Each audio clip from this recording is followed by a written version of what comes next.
We love to look back at historic golf clubs like the MP33, which was the first blade designed through CAD.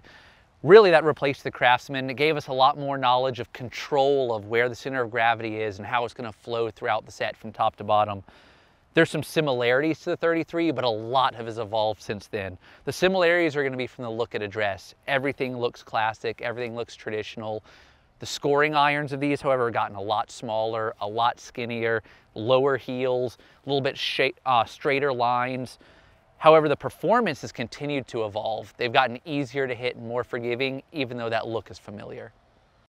The first thing you're going to notice, I'm holding a 6-iron and a pitching wedge, is how the weight changes throughout these. The pitching wedge is a lot thicker in this upper portion of the blade compared to the 6-iron, and that really speaks to the evolution of the modern blade.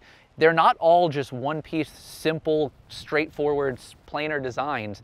Now we're actually manipulating the weight to give you a more penetrating scoring iron and an easier to launch long iron. The reason a player needs that launch in the long irons is to come in steeper, to attack those pins more. And when you get to the scoring irons, the blade gives you so much control. Raising that center of gravity gives you a more penetrating ball flight that takes other elements out. It helps you control those in all conditions. Outside of Mizuno, there have been a lot of external changes that forces the clubs to evolve. Courses are getting longer, pins are tucked, greens are more severe. You know, you really have to make sure you have a lot of control over your golf ball from all conditions. On top of that, the ball doesn't spin like it used to. Not only do you need to launch your longer irons higher, but you need to impart a little bit more spin on the scoring irons. To do that, we raise the center of gravity. That gives you a penetrating ball flight that actually has more spin as well.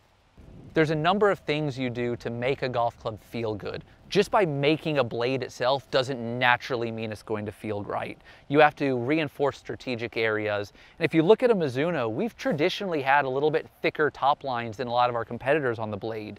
However, everyone says ours feel better. There's a reason behind that. A little bit added mass high in the blade reinforces that area and gives you a different sound character than a thin top line. We want to give you that look of the thin top line, but the feel of a thick. And with the 221s, we have that mass, but we bevel it off so it looks thin at address.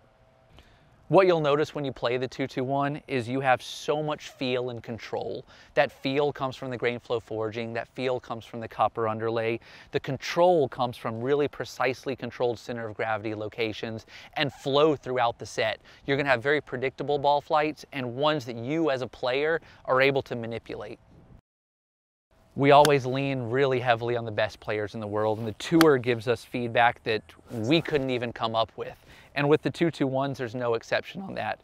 We took their feedback, we made the scoring iron smaller, we made the sole camber slightly different, we made the soles thinner, all these things to give you more control and predictability.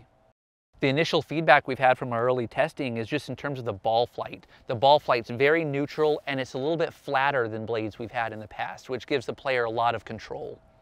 It's interesting how the blade has evolved for the last number of years, where it used to be, if I'm a blade player, I play it top to bottom of my set, where that's not really the case anymore. Now we see this set of irons working into a lot of short irons, a couple mid irons, and for those really elite ball strikers, it'll work its way into the long irons. We do offer this set in a 3-iron through pitching wedge, but again, that 3-iron, you better know what you're doing.